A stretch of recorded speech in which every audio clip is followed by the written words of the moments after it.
Welcome back, everyone. I am Cass Piancey, and I'm joined as usual by my partner in crime, Mr. Bennett Tomlin. How are you today? Well, I'm doing well, Cass. How are you? I'm doing great. We're joined by a very special guest today, someone who I've looked up to for a long time and somebody who kind of helped not lead me astray when I first arrived in the cryptocurrency industry. Mr. Jackson Palmer, co-founder of Doge, host of the Griftonomics podcast. How are you? I'm good. Thanks for having me on. It's a pleasure to have you. I guess we should start with Doge because that's like kind of your claim to fame in this industry. Right. So let's start with Doge. How did that happen? It started as a joke. It was around 2013. I was familiar with cryptocurrency and stuff like that. I'd been in technology for a long while. Never taken really any interest until Litecoin and the kind of altcoin boom in 2013. I thought it was just hilarious that there was like something coin popping up every couple of days. I actually posted to Tumblr that I was a big Tumblr user at the time that I am going to invest in Dogecoin. It's the next big thing as kind of a joke. It cross-posted to Twitter from my Tumblr, and then it kind of became a viral thing. So as I used to do at the time, I bought the domain, put up a fake page that was like, a dog on a coin that said it's a parody cryptocurrency. And then the rest is kind of history. Can you give us a little bit more context on how you initially got introduced to cryptocurrency and why you thought it was a topic deserving of parody? The first time I ever encountered cryptocurrency was sometime between 2009 and 2012. I remember, I was living in Australia at the time. I used to check Hacker News every day, as people in tech do. And saw Bitcoin was posted, tried to run it on my local machine. It just didn't work because I obviously didn't have enough hash power on my laptop, but also I couldn't even sync the blockchain because the internet in Australia was so bad at the time. So I was like, well, this is stupid. And so I forgot about it for a few years. That's so weird because Satoshi's Australian, right? Apparently. Okay. Every Australian kind of cringes every second that guy has mentioned. The funny thing about Craig Wright is that I think a lot of people that are outside of Australia hear people with Australian accents and think, oh, maybe they're a little bit sophisticated or they're trustworthy or something. But every Australian I know could just see that guy on the street and hear him speak for a second and be like, that guy's a bullshit artist. Like every Australian, like their bullshit meter goes off like the second they even just see the guy. So it's kind of funny that the rest of anybody got kind of wrapped up in his whole web. But as I was saying, around 2013, there was this kind of Litecoin run up. And a lot of people in tech, I think, got caught up in that because they were making some money. And I just thought, whoa, this technology that I had tried and I thought this is really inefficient, like this is kind of dumb. But I'm like, give it another trying chance. So I was like, I should get some Bitcoin. I should get some Litecoin. Let me see how I can do that. And it was so hard to acquire cryptocurrency. I had to buy Linden bucks, which are like a Second Life cryptocurrency, using PayPal.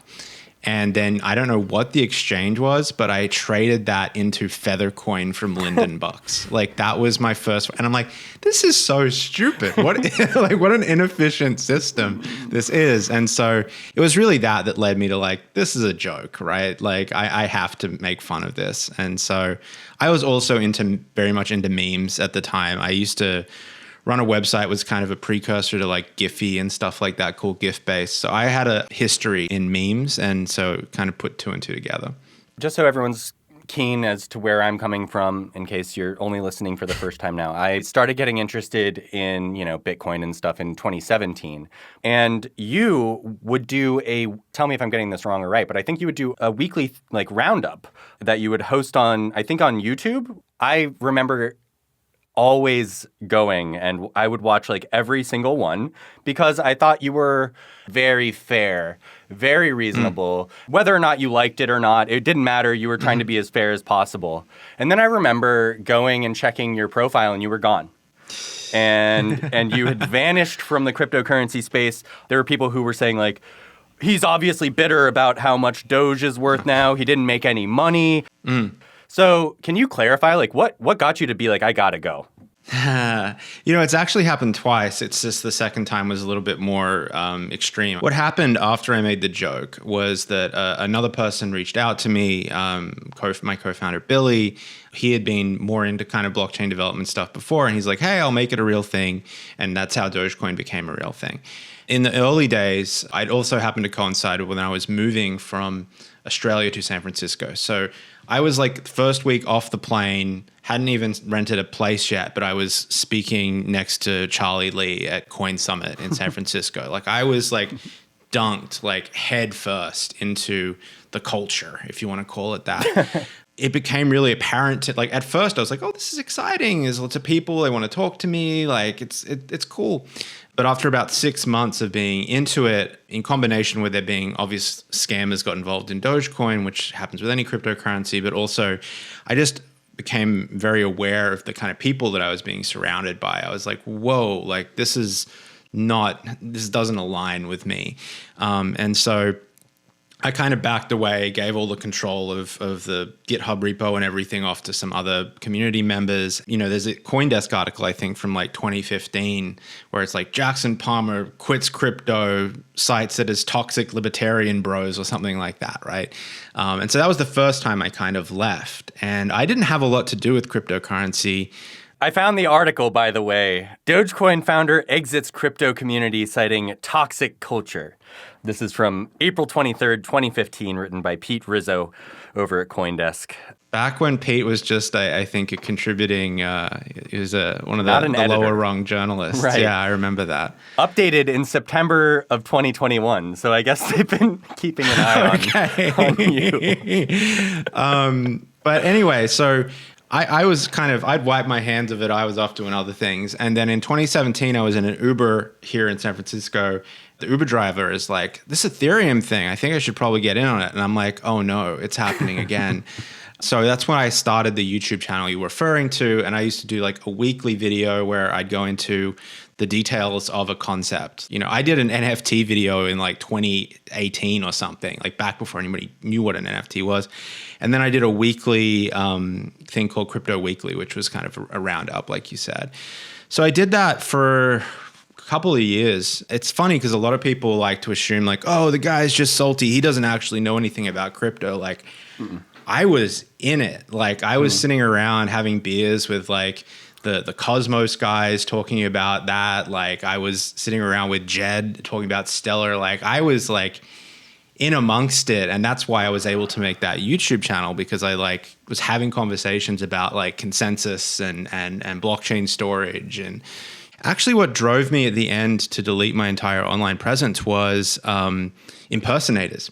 So because I was a figure in the blockchain space, I used to almost weekly have like YouTube accounts that would take my footage and replay it and say, Jackson Palmer is live, send Bitcoin or Dogecoin to this address, and they'll double it back, right? It used to happen on Twitter. It used to happen everywhere.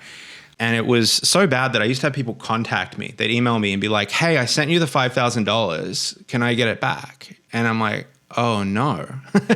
Like, even though it's not my fault, these people are losing money because of my face being used. And I was like, this is terrible. So if there's nobody to impersonate, then I can't be impersonated. So I literally nuked my entire online presence and didn't really have a Twitter or anything, any social media until probably about a year ago. So what motivated you to come back and to now start this new podcast and to start commenting on this space again? The first time I was inactive, crypto had gone through a lull, and then crypto had another lull after like the ICO bubble kind of popped. And then in 2021, we all know what happened with like NFTs and DeFi and all of this kind of stuff. Eventually, what ended up happening was I started getting reached out to by a lot of journalists when Mr. Musk started getting involved in like pumping up Dogecoin. And I was like I have to say something. So I came back online. I finally got access to my Twitter account and I posted very quickly, just was only live for a minute. I was like, Elon Musk is and always will be a self-absorbed grifter, I believe is what I said. And then I deleted it and kind of just went off into, I was like, that's my public statement. I'm gone. And then I thought, these bubbles pop, so I won't get back involved for very long. But after a while, like the bubble wasn't popping, I was like, I'm going to do a podcast about this. So I started writing a script for a podcast called Griftonomics. This was in like early 2021. And I was like, I'll do this. It'll go live. It'll be great. And then what happened around the time, I think there was that Save the Kids scandal that happened, and CoffeeZilla exposed them, like the FaZe Clan and all of that. Yeah. Who are all now fine. Like everyone forgot about it, and everyone's forgotten about that and moved right along.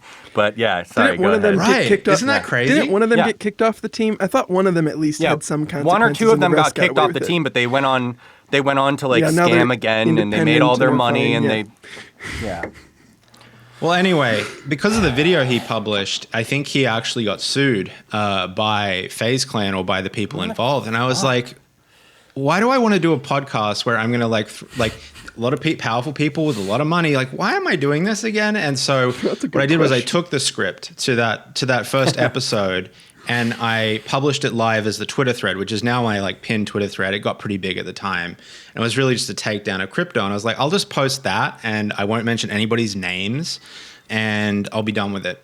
And so I posted that. It was pretty big for about a year. I just, again, was offline doing stuff like making music and things like that.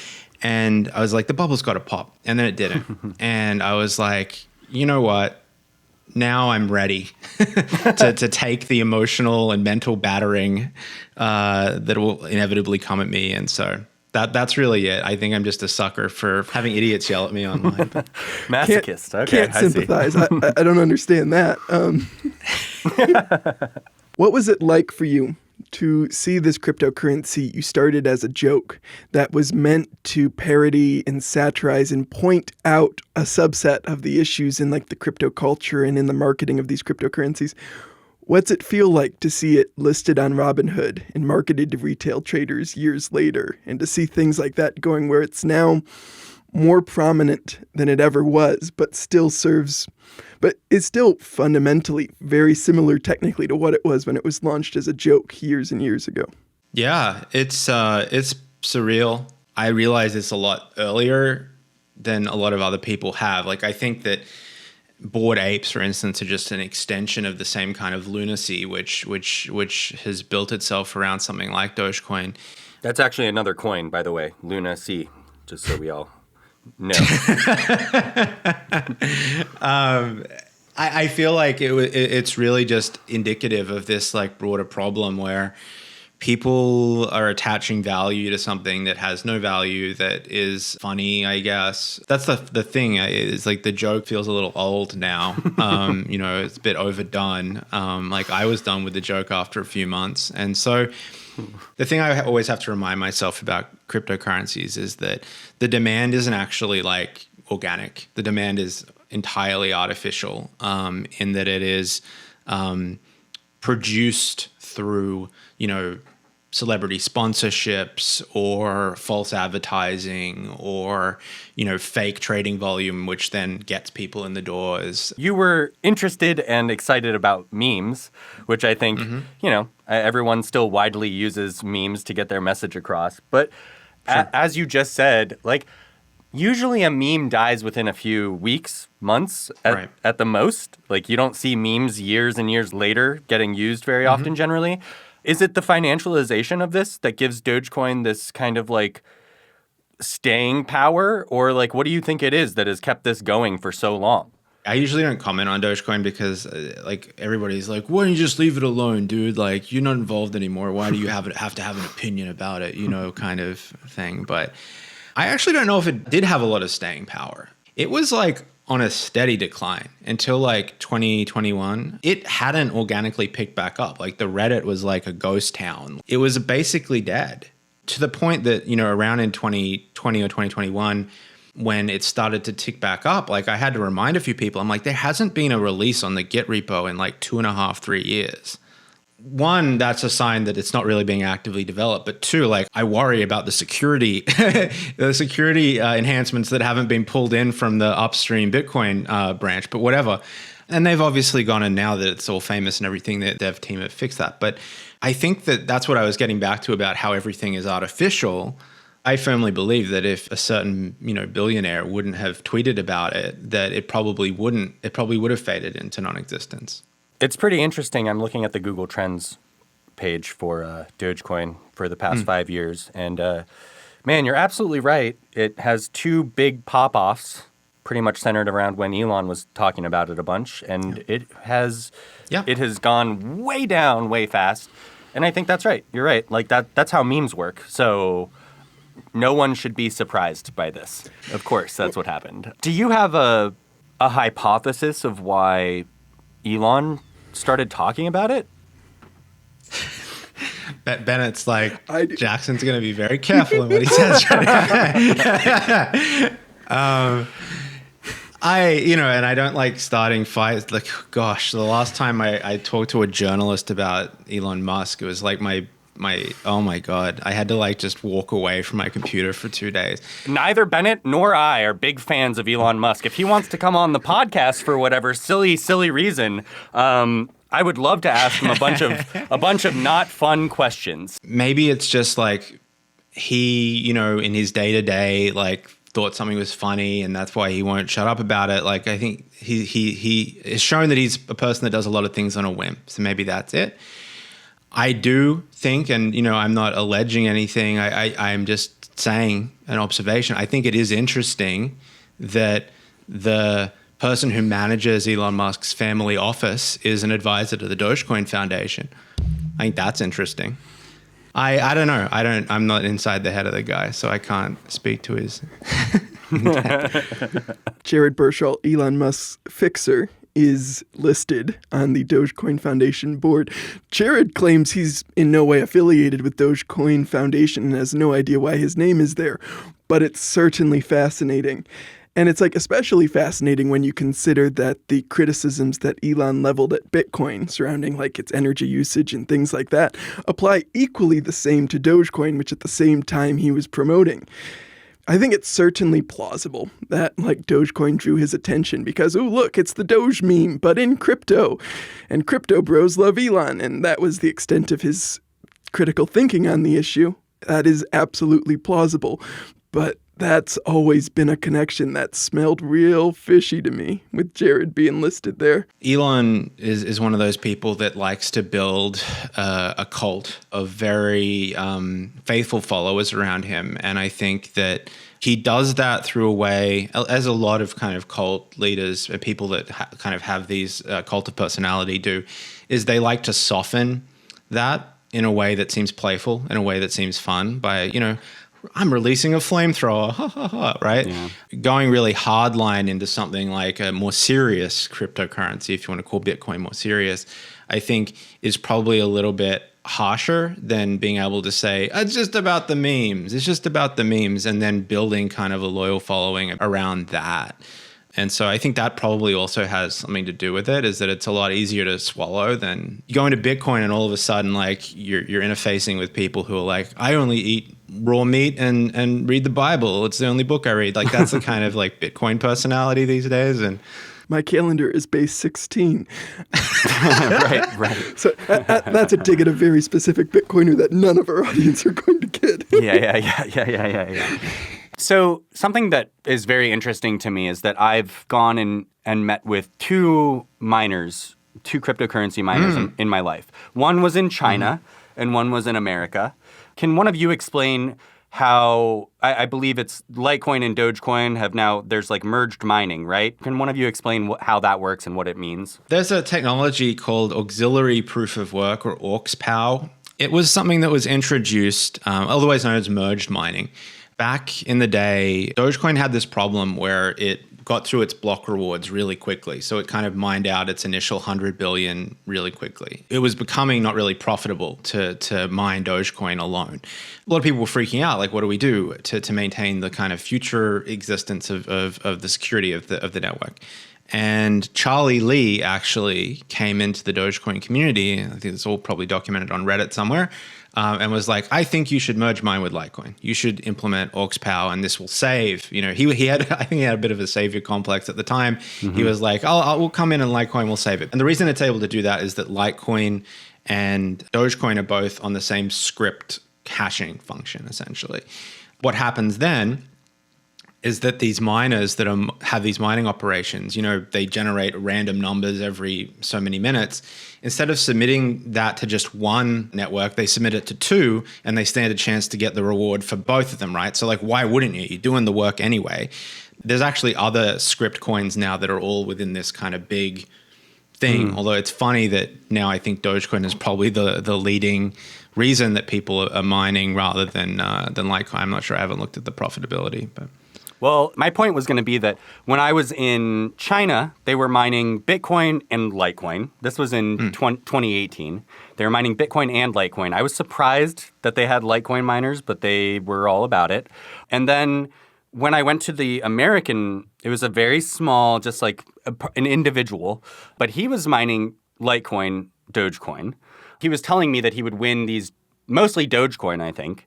But then he would instantly sell that Dogecoin out into Litecoin and then would sell that Litecoin into USDC or Tether or whatever, and then would sell that into actual US dollars. So this is it's similar to the way you said it, you started, which is like, okay, I'll use my PayPal to buy the Linden Cash to then buy the Feather coin. And this is like, okay, I'll mine the Dogecoin, sell that into Litecoin, sell the Litecoin into a stable coin, and then I'll exit to fiat. It's just like incredible to me, like so insane. But I guess what I'm saying is that Litecoin and Dogecoin are like, people are genuinely mining these cryptocurrencies still. It's kind of like, I don't know, it's hard for me to imagine. I can only imagine for you how you feel about that, I've met a lot of miners in my life, and I think they're actually incredibly simple people. not intellectually, but I think their motives are very simple to read.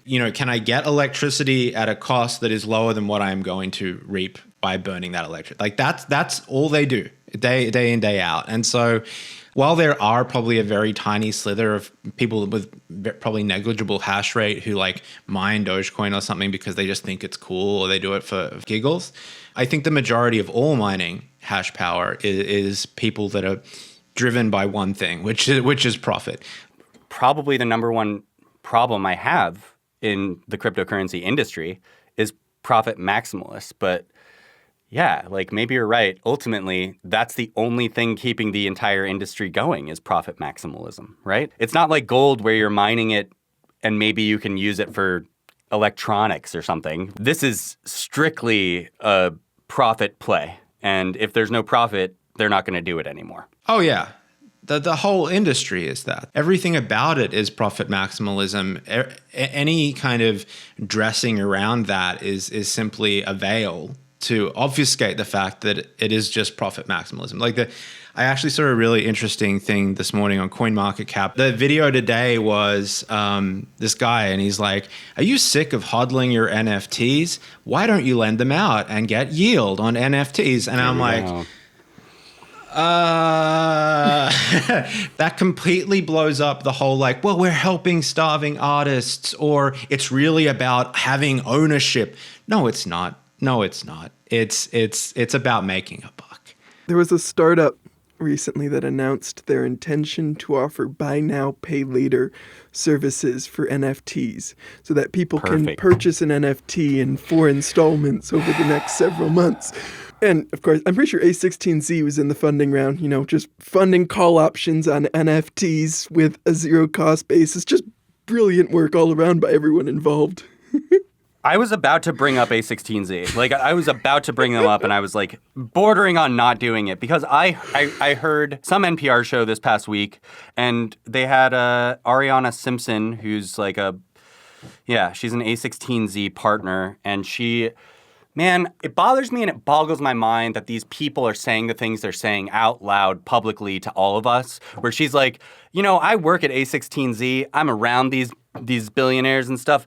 Trust me, there's so much value in cryptocurrency. And I was like, that's your pitch? Your pitch is, trust me, I'm around rich people. Like, this is going to be great. And then they were like interviewing a dude who's like, oh, I'm going to NFT rockets. Like, what the fuck are you talking about, dude? Model a rocket, NFTs? What are we doing? What is this? At least like Bitcoin, whether I agree with it or not, it seems like there's like a a goal, or there was. I don't know if there is anymore. The whole thing is a shit show now. But I think at the very beginning, whether I agreed with Bitcoin or not, and why I still to this day love to think that a gentleman named Paul LaRue was involved with it is because it was like an ANCAP wet dream digital currency thing. And it's like, okay, this I can understand. I can at least wrap my head around it when they're like, dude, I'm so rich. I'm around rich people. There's so much use case in NFTs. I'm like, Yeah, I agree to a certain extent. By the way, that buy now, pay later thing, I can't wait to see the daisy chaining that happens with buy now, pay later. Then I'm going to loan out that NFT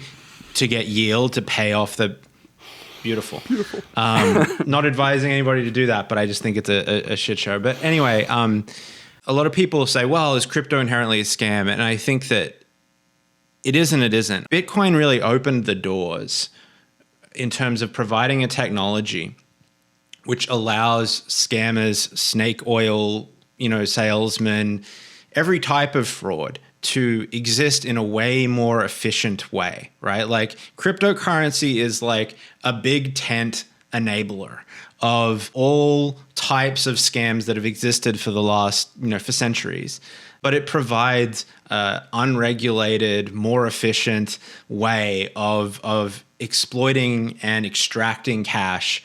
I think the difference is that historically it was VCs that were losing money on things like Juicero versus now retail investors are the ones that are being suckered. I think that's a big difference. Crypto just enables them to extract that way quicker.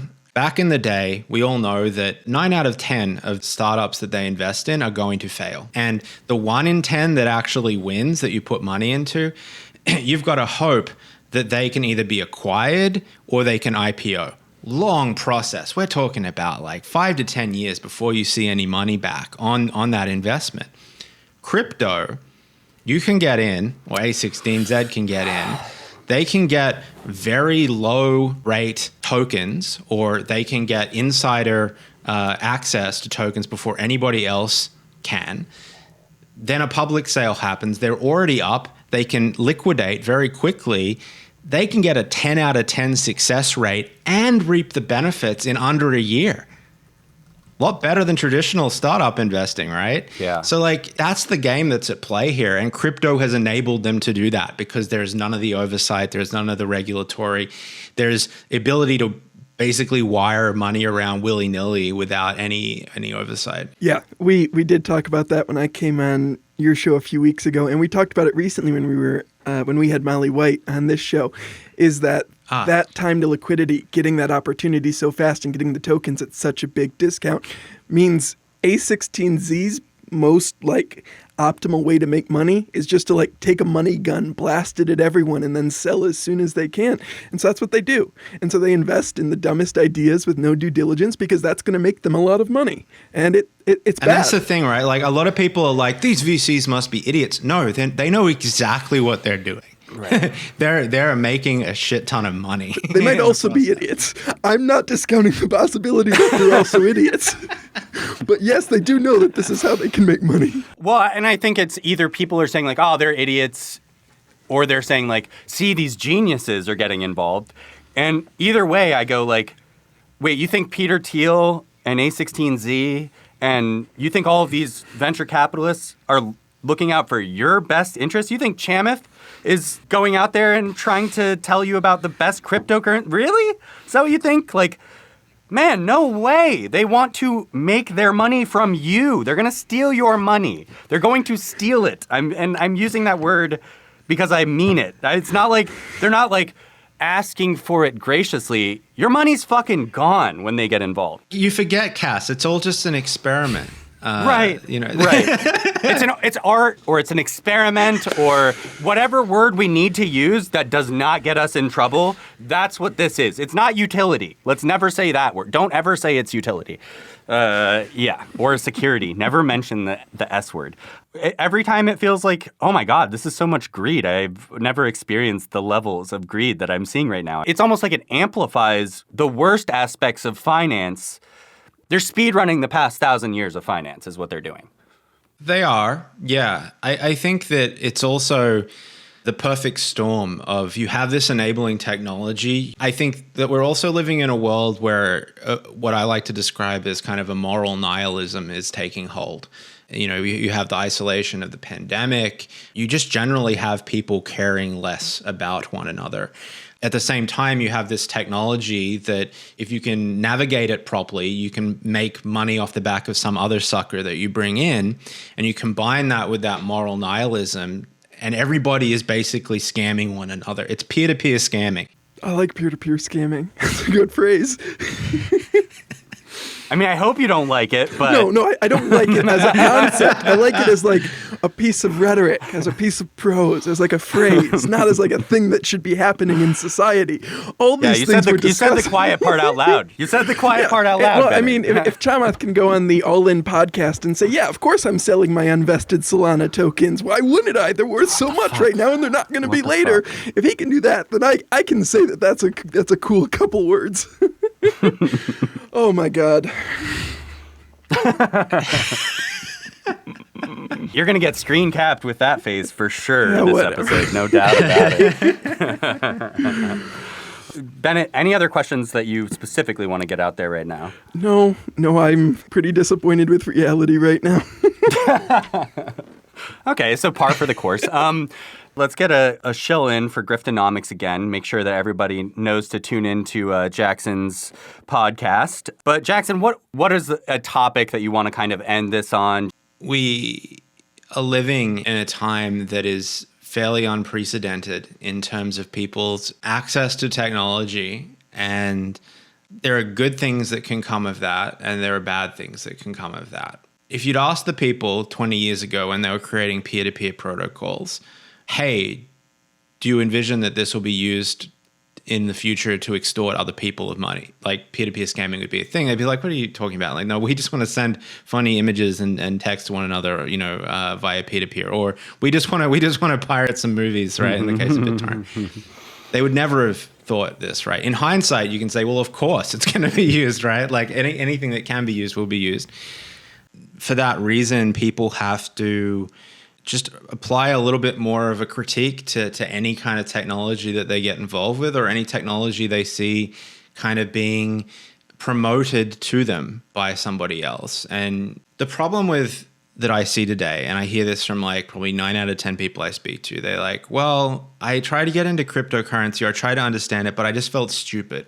Like that's the thing that a lot of people say to me. It's like, I try to understand Bitcoin, but like I left the Wikipedia page, or I left this explanation just feeling like I'm the problem. Like I don't understand it, and maybe I'm just stupid and these people are smarter than me, so it is actually good, right? Like, which is a strange roundabout way of like determining something's good. But I actually think that a lot of these projects do that on purpose. They make it complex to make people feel stupid. The reality is, and what I want everybody to know, is that these technologies are actually very quite simple. They're not complex. The marketing is complex on purpose to confuse you into putting your money in. Find somebody in your life, if you can't digest it yourself, who is involved in software or who has a bit more of a technical background, and ask them to explain it to you in simple terms, I think is the thing I would say, before just assuming that, well, I don't understand space travel, I don't understand rockets either, but that doesn't mean rockets are bad.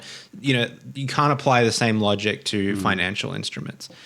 I would just say, you know, have that skepticism. I think the other thing though, and this is actually more of a challenge that I face every day, and it's part of why I started Griftonomics as a podcast, is that all of this is predicated on the fact that people care about one another, right? We only get away from this if society veers more towards caring about their fellow individuals and caring that another person isn't losing money while you're making money.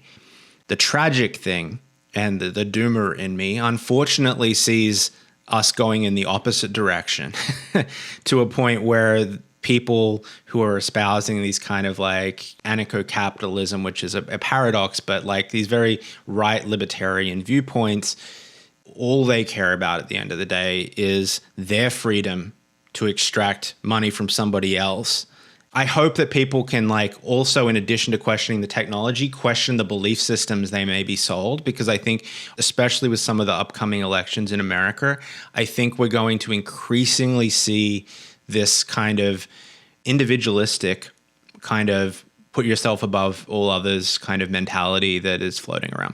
I'm so glad you brought this up as your last topic. This means we've discussed this with Jim Chanos, Molly White, and you. I'm mostly cynical and pessimistic when it comes to cryptocurrency, but I think when it comes to financial education, I'm actually an optimist. So I think you're absolutely right. Education is hopefully the answer to this. I think scaling that is really, really hard.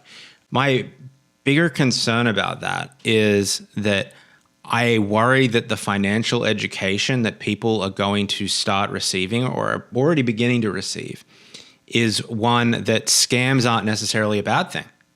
I will never forget the Coinbase article, like, this token is a Ponzi scheme, but is that a bad thing? Yeah, CoinDesk, I was about to bring that up. So are the dollars in your pocket. So the education angle only works if the education you're giving people is that it's in your financial best interest to think about society as a whole. If the financial education you're giving people is hustle and grind to make as much money for yourself, screw everybody else, then it's not a good thing. And I worry if you go and you look at a lot of like the way that financial TikTok, it's something I want to do a future podcast episode on, it is veering in this direction of, yeah, we'll give you a financial education, but it's about how to hustle other people out of money. The fact that you had people who are in respectable positions in the crypto industry saying, have fun, stay poor to people, that became also almost a mantra of the crypto industry. I worry that, yeah, I think education is the answer, but is it the right education? Yeah, and we see it. It's more than just that article. There was another person who had posted something about like, are Ponzi's actually the future of finance? And you're just like, do you not understand when you're like at the top of a Ponzi how that feels? Do you not get that you're like, this is definitely the future. I'm making so much money. Yeah, it's all going to be gone in a second. Trust me. Like, this is not the future of finance. You hope, though, that when moments like this happen, it gives people like us an opportunity to be a little bit louder and a little bit more noticed, because we're not saying the things that people like, Ron Newer and these other people, buying Luna now is a once-in-a-lifetime opportunity or whatever. So I don't know. You just love name-dropping people so that you get called out on Twitter. He's been particularly bothering me lately, so I feel it's necessary to name him right now. But yeah, it's probably not a good idea. But yeah, thank you for joining us, Jackson. This has been a great episode, and I look forward to chatting with you again sometime. Awesome. Thanks, guys. Appreciate it. Awesome.